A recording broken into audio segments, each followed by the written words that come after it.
باب صلاۃ الضحى فی السفر، سفر میں چاشت کی نماز. حدثنا مسدد قال حدثنا يحيى عن شعبة عن ثوبة عن مورق قال قلت لابن عمر رضی اللہ عنہما اتصلی الضحى. یہاں پر ہم دیکھتے ہیں کہ ابن عمر سے روایت ہے کہ ان سے کیا کہا گیا، ان سے پوچھا گیا اتصلی الضحى، کیا تم چاشت کی نماز پڑھتے ہو؟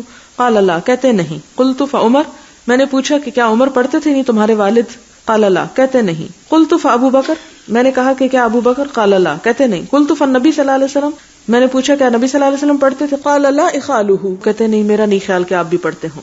یہ عبداللہ بن عمر کی ایک رائے ہے، اور اس میں ہم دیکھتے ہیں کہ انہوں نے شاید ان کو نماز نہ پڑھتے دیکھا ہو، لیکن ہم حضرت ابو ہریرہ کی روایت دیکھتے ہیں، حضرت عائشہ کی دیکھتے ہیں. تو یہ دو اوپینین کیوں آتے ہیں؟ اس لیے کہ نفل نماز تھی، فرض نہیں تھا. فرض ہوتا تو سب دیکھتے پڑھتے ہوئے. اور بعض یہ کہتے ہیں کہ یہ حضرت عبداللہ بن عمر سے جو پوچھا گیا تھا یہ سفر کے بارے میں پوچھا گیا تھا، یعنی ہر حالت میں نہیں، صرف سفر میں کیا پڑھتے تھے، تو انہوں نے کہا کہ نہیں.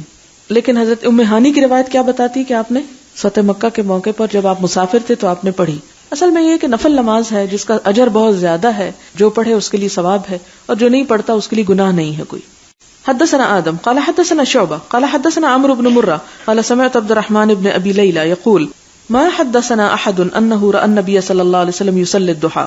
اب عبد الرحمن بن ابی لیلہ کہتے ہیں، یہ ان کا اپنا ایک خیال ہے کہ ہم سے کسی نے نہیں بیان کیا کہ نبی صلی اللہ علیہ وسلم چاشت کی نماز پڑھتے تھے، غیر ام ہانی، سوائے ام ہانی کے. فانها قالت، وہ کہتی ہیں، ان النبي صلی اللہ علیہ وسلم دخل بیتها یوم فتح مکہ، کہ نبی صلی اللہ علیہ وسلم ان کے گھر میں فتح مکہ کے موقع پہ داخل ہوئے.